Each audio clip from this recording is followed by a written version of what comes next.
another lovely evening and welcome to the Benjamin Zulu Show.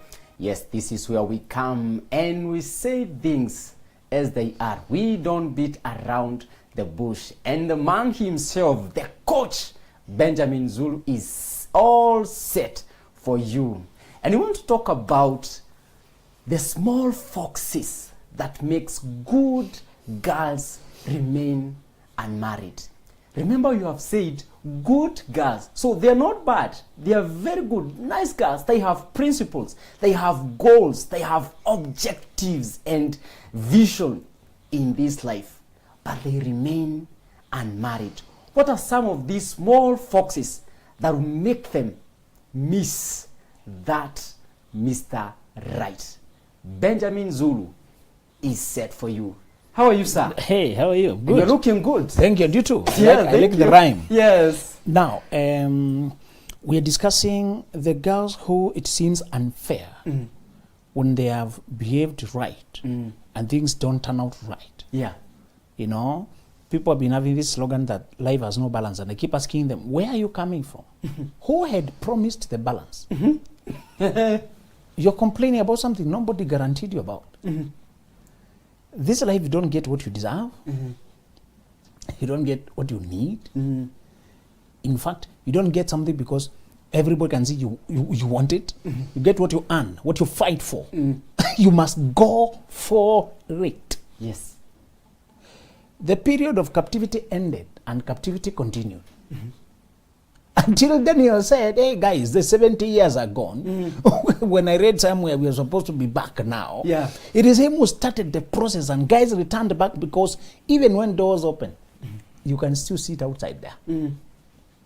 I've seen the biggest problem we have with ladies who are prepared to control themselves and not waste their lives and to build themselves, and the only problem is a silent one. And it ends up feeling like they were shortchanged. It leaves them feeling like, what's the point? They end up being mocked by the girls who didn't care about anything, who lived wildly. And they appear to be going on with their life, you know? Yeah. And this one is here, and, you know, Jeremiah 8, you know, say, the harvest is past, the summer is ended, and we are not saved. It's a very bad thing to say. Yeah. Seasons are going. Yes. And we are not moving. The girls we are discussing today, I want you to picture in your head a very disciplined girl. That's usually their identity. It's a girl who lived on a straight line. She lived by the book. And this was not a detached person from life. No, they're not those people who are depressed, afraid, shy, hiding in the house, can't come out. No. She has been a leader in church. She has been a leader in youth group, in school. She, in fact, their careers fly very high. They're very respectable career-wise because of how determined they are. She's a star girl in terms of studies, degree, job, performing, targets, goals. And when you hear who I'm describing, that person should not have a problem. Yeah. What's wrong? Yeah.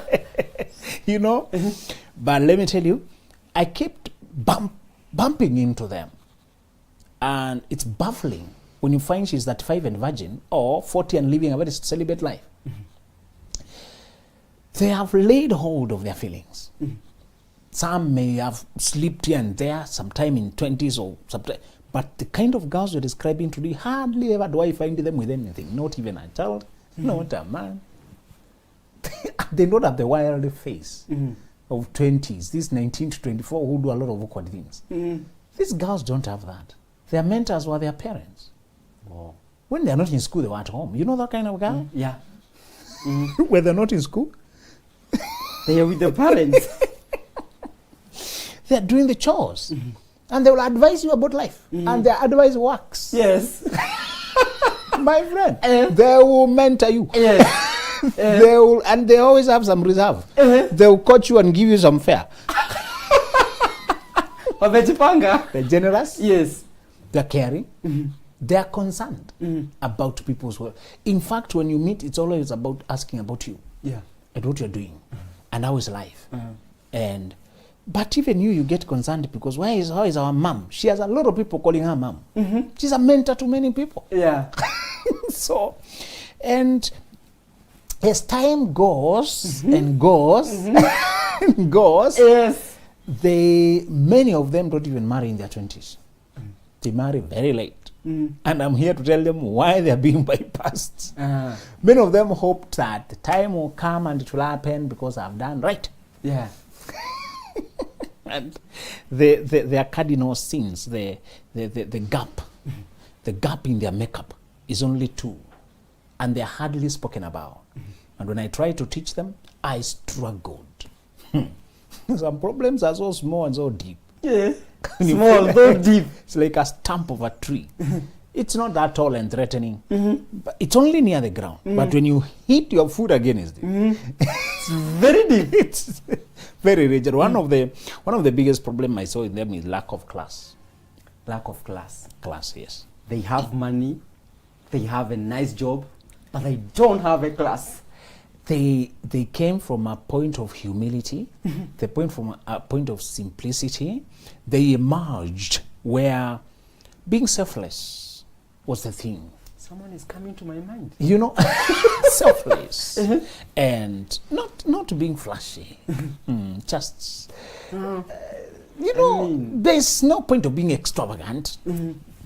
And it was all about, why should they buy expensive things when somebody needs that money, could buy school fees with it, I could help that person. So there were always needs around them and they're very selfless. And they're hardworking. So they end up living low lives, which looks cost saving. So many of their things are just there. You can see that they're not extravagant. The biggest injustice women were not told in general, although some of them catch it by some vibe or somewhere. Some of the girls who have this sense I'm describing today, class, are not even deep. They don't even have strong character. They don't have much in way of personality. But they got the idea of class well. These other good girls we're describing today missed the whole point. Yeah. Because there is no place it's taught. Remember again, Willie, some of the things you need in life, no class will teach it to you. It's you to go out there and get the learning. And one of the things is to tell them, when it comes to dating market, class makes a difference. And let me describe what I mean class. I don't mean saying you are rich or showing how rich you are. You know, when you talk about class, people think about social categories. Who has how much money. And I told you those things, you inherit them. They're not yours. Yeah. Don't say, my parents come from the lower class. That's where they are. That's not your place. Yes. You will choose the life you want. Yes. So those who keep throwing this thing in, just married in a class, it irritates me. It is so simplistic. It is just, the way fools rush into conclusion to avoid dealing with the issue itself. Yeah. This is generalization to avoid dealing with the issue itself. I told you where we were born is not where we belong. Yes. We are going to where we belong. In India, they have those social castes. They tie you somewhere so that within this economic group, you can only marry within this economic group. I told you, wealth and poverty is a mindset. Get a person with the right kind of mindset, with the right kind of ambition and a drive and hunger. That person, wherever class they come from, you will have a wealthy life. Yeah. Wherever they are born. If they don't have hunger and drive and the energy and perspective of building with patience and a goal, and if they don't have that, even if they are the daughter of a president, they will be poor with the time. Even if they are the daughter of a billionaire, they will squander whatever they're given. Or it will kill them. Sometimes you can finish money, or it can finish you. Yes. Sometimes you're given a lot of money and you don't have character. You may not finish it, but it will finish you. You will drink yourself to death. You've not gone through the right you process. You crash the cars. You crash in those things. You'll be restless and destroy your life with drugs or careless living. Money is dangerous when you don't have character for it. Yes. It's dangerous. So if a person has that mindset, wherever social social group they were born in, they will end up with their own wealth. And I would rather not call wealth any class, because there are some cars I can't drive. Right now, even if you give it to me, I don't see the need. It is that car is representing, whenever I see it, I remember how many kids needed university fees. How many kids I could have given what? Because of my, and I'm not saying also driving it about, my context and where I was born, I was rubbed off by so many problems that any time I see extra money, I think of those problems. I think of those poor kids who are like me and they're innocent, and how I could have rescued them. How many people we could have fed for a year? For a year, with as paltry as 10,000, you can feed a child. Some guys have worked up a way of scale that they told me, with this degree of maize flour, I can feed a kid 1,000. I can feed a kid for a month. 1,000 a kid for a month. Tell me, imagine if you give me 12,000, there's a kid I fed for a year comfortably, according to that setting where I put them. I don't pay rent. I built them a house. My needs for these kids are just food, because clothes here every now and then you get donations for clothes. So if and I have a school here, so if I can feed this kid, man, we have changed the life. So whenever I remember 12,000, one kid for Ulia, and now there's a car here for 120 million and fuel. So there's no problem with good cars, but there's a level I don't want to go past in this life. It looks wasteful when I look at the environment I'm at. So I will not accumulate money to call myself a billionaire to go to that class of who. That's not my aim. My aim is financial freedom and to change my generation. That's enough. So don't be obsessed with which category do you belong. Where class have you married? No. You need freedom. Just freedom. Within your context. Because in Africa, my money may be very cheap over there, may be little over there. But here, because of our cost of living, I can afford to live comfortably within this kind of amount of money. And the guy in America, this is very little because of their cost of living.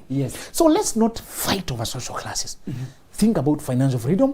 Think about making a difference with your life. The girls we are discussing today, this was skipped. That the sense of class we are describing today is not economic class, it's personal standards and elegance. So the idea of elegance was not imported in their thinking. And many of them, it was all about selflessness and helping other people. So let's tell them from the man code that elegance strikes when you have class, you impose presence. Even as you walk, you shine. Class is what you see, that insect that lights in the dark. That's what class makes you do. You shine in the dark. You shine in the crowd. You have something unique that makes you draw attention. And this is not showy. This is not about being showy or drawing a lot of attention or trying to boast or trying to. No. In fact, these girls mistook humility with fading in the background. So many of them, the idea of being humble is being invisible. They be even confusing classy with pride. Yes. Many of them actually think it's like you're trying to show off. And Willie, I was telling you the contradictions of the girl I was dreaming about. And how it was hard to find all those qualities in one person. Because we wanted a person who has simplicity and the patience of the growth. And they also have class. Those things may seem very contradictory. Because people seem to have class, they look like expensive. So if you ask men, they'll tell you this woman is high maintenance. And I used the example of cars to tell guys that not all cars that are classy are guzzlers. In fact, some of the most economical cars are Mercedes-Benz. And Mercedes sells prestige. If you want practicality, go to Japan. Okay, go to Toyota, Subaru, Nissan. There, the philosophy of Japan is practical. Okay, the philosophy of Germany is prestige. The most proven car in terms of resilience and it wins awards year after year is Land Cruiser. If you study Land Cruiser and Lexus, those big where there's in the class, those guys are unmatched. But there's another guy over here who is selling another thing. Not so much of resilience, hardiness and rough terrain. This guy is selling class and prestige. That's what these other guys don't focus so much on what Japan is looking for, the mass market, how to hold up, not breaking, just maintain minimum sensors, Japan minimize the sensors, minimize too many sensors, just put what you need, just enough, enough. So the philosophy of Japan works a lot for beginners, and I keep telling, if you're buying the first car, think a lot about Japan. Those guys are your friends. Because I emphasize practicality. Yes. And what you need is practicality, Yes. not prestige. Yes. You know, the guy was driving a Subaru and he told me, I've never seen a friendly car like that. I never had to fix anything in that car for 3 years that I was a beginner. It never even the battery, even when it's raining, the battery doesn't work. It just, and we are gone. Yeah. Other friends of mine who are the more, I don't know, Audi or what, we keep having to help them, rescue them, send this. So he used to call his Subaru a faithful donkey. It's just a donkey. It's not a classy thing. But it's very faithful. So, very faithful. He was a beginner and he had no money for repairs. He did not have. So if you don't have money for frequent repairs, think the other day. Don't go to So prestigious. So a time will come for prestige when you can afford to also pay package for the towing and all that. Yeah. That time will come. But when you're a beginner, think practical, think Japan. So one of the things these girls were taught, they were taught practicality to a fault. They were taught simplicity to a fault until when the time comes. And I want you to understand this, really. I'm not telling girls to start being extravagant in life. When you start out, you have to work with what you have. Just like us men, when your budget is lean, when your income is small, and you hardly saved and topped up with the Tala and loans to buy this car, don't buy prestige. Buy practical. That is what usually taught. If this is barely affordable, make it get the one that hardly breaks down, except normal services, and you can go to Mombasa and back quietly. Yeah. Quietly. Yes. Just fueling, doing the normal consumables. You're good to go. Servicing. You're not getting engine lights every day. What these girls were not taught is that there's a time to live low, out of view, and not attract attention, and then there's a time to ascend to the podium, to be chosen, to show what you're made of, to say my season has come. There's that time. That time when it comes, two things are critical.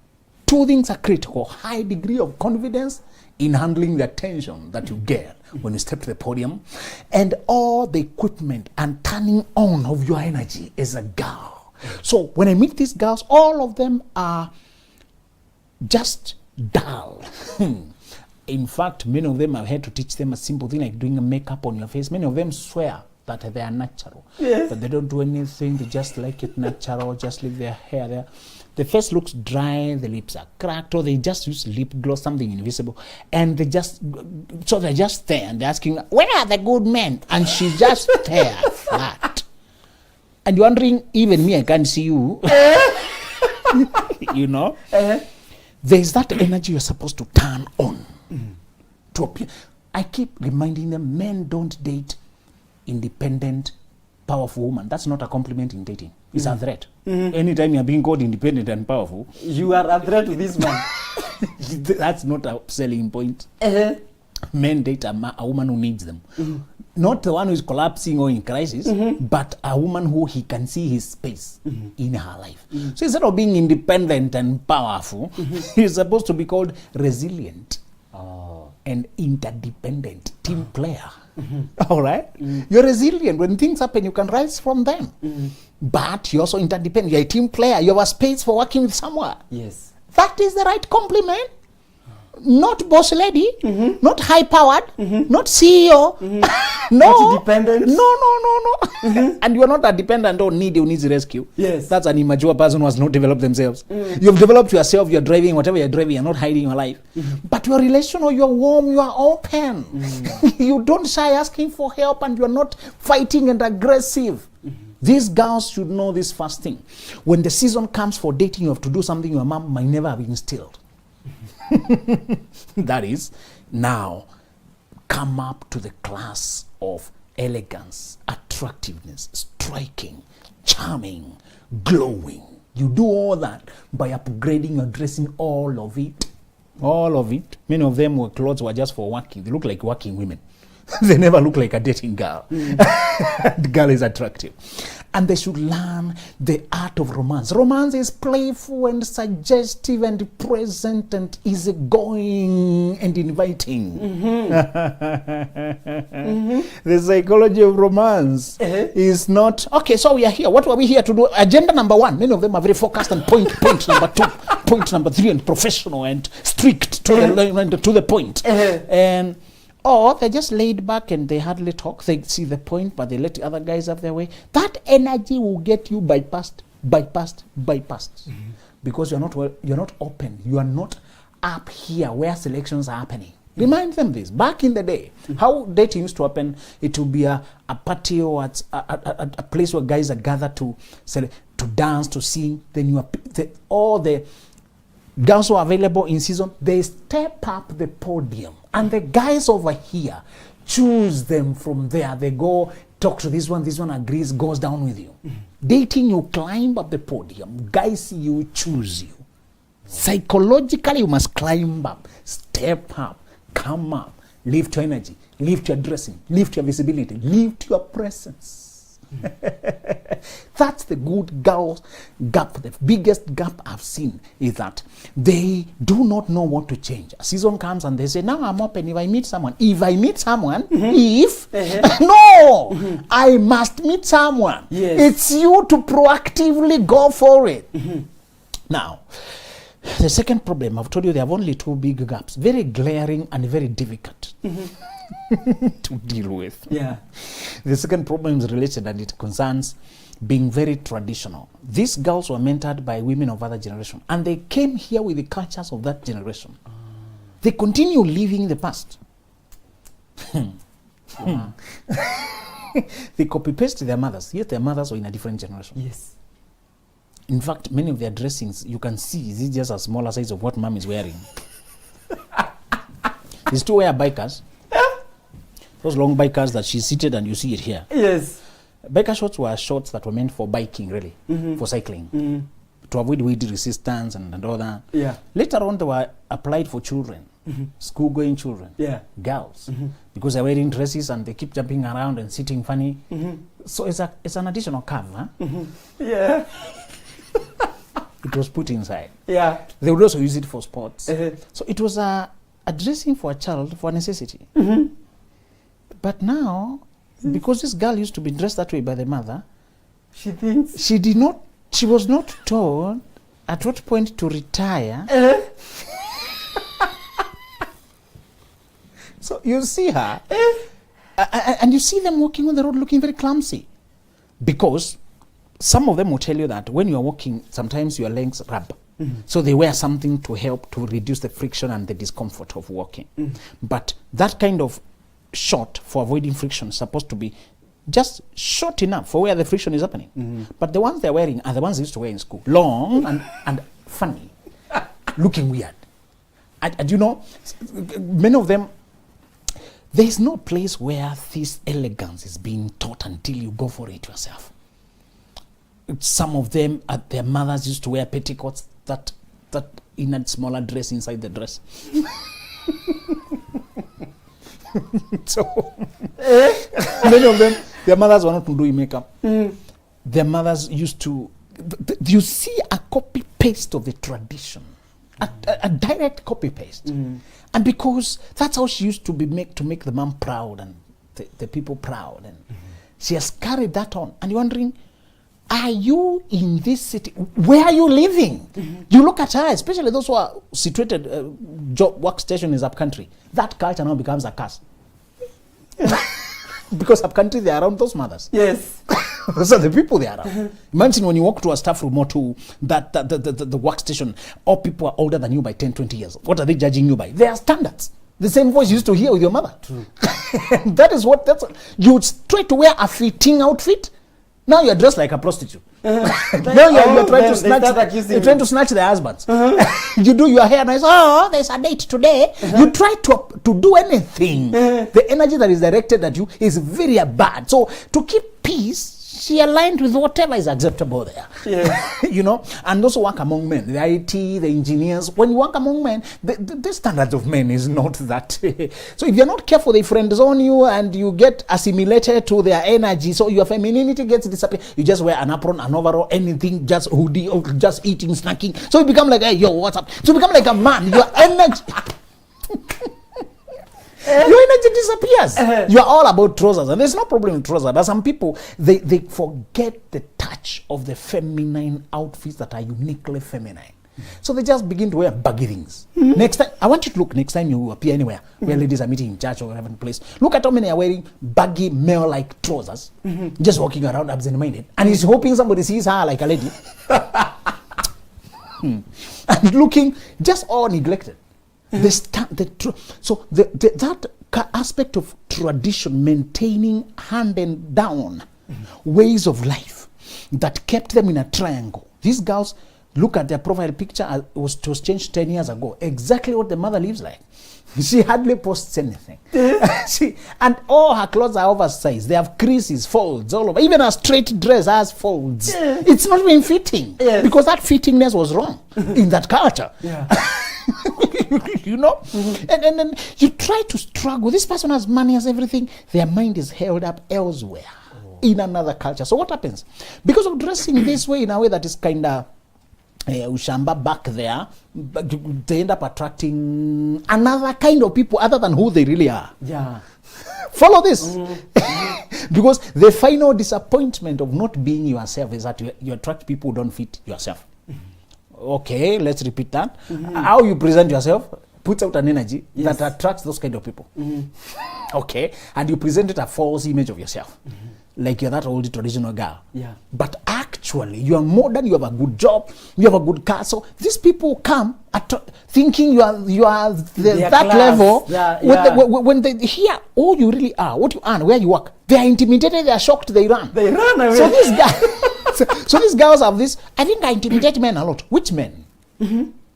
You present a false image of yourself. If you dressed right according to who you are, and this is not pride, this is just being yourself. If you are to wear the true you, the classiness and the modernity and the elegance and the kind of, if you are to put on that, you will attract people who can't be intimidated because they are looking for this kind of people. Exactly. So these girls have become frustrated saying, I intimidate men. It's not men you intimidate, you attract the wrong kind of men who cannot fit where you are because you present a false image.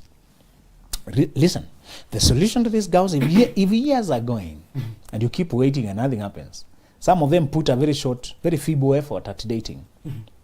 They had 1 year New Year resolution, one of the Januaries. So one of the Januaries they said, my New Year resolution is to go out, to meet out people.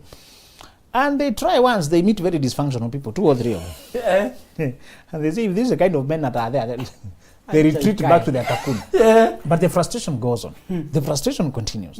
And many of these girls, they may be working for one of the best stable jobs. Somebody working for Central Bank, KCB, somebody who has a whole bank branch to manage, somebody who has a whole company of spare, a whole multi-million, they are senior. Their business is thriving. These are people, but when you look at them versus what they're doing versus who you are seeing, there's a lot of disconnect. Different people. Disconnect.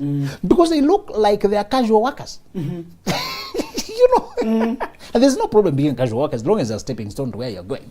You're building yourself. But this person has already outgrown it, but they still look like that stage back.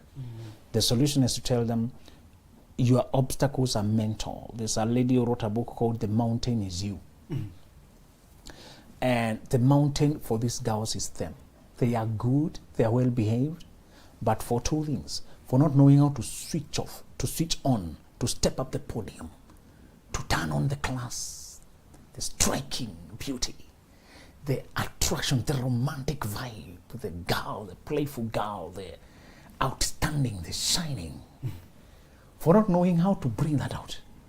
And for remaining wearing a clock of 20 years back, 30 years back. Clothes that are faced out. Outfits that make you look clumsy. You know? Men are very polite, but they can't stand clumsiness. Even when he himself is not that elegant. He wanted somebody to come and polish him up. So if you need polishing, it's going to polish the other. So men are still visually impressed, and even when it is unconscious, they will never see you as potential when you don't have such feminine energy. When a masculine man is marrying, he's not marrying another masculine woman. Hey, yo, what's up? Yo. You remain masculine, you remain a buddy. When they want to marry, they go for a girl. Yep. Wow. Thank you so much. Most We really welcome. appreciate. This is mind-blowing. What kind of image are you presenting out there? Remember, you need to dress the way you want to be addressed, because at times you'll go out there and you'll make these men to run away from you. So kindly check out on how you are dressing. It's okay to have that class. Remember, we are not saying that you go out there and start being proud. It is not about pride. It is not about being pride, but it is not about pride, but it is about how you present yourself. Ask yourself this question: how do I present myself when I go out there? So thank you so much for joining in, and see you on the next one. My name is Willie.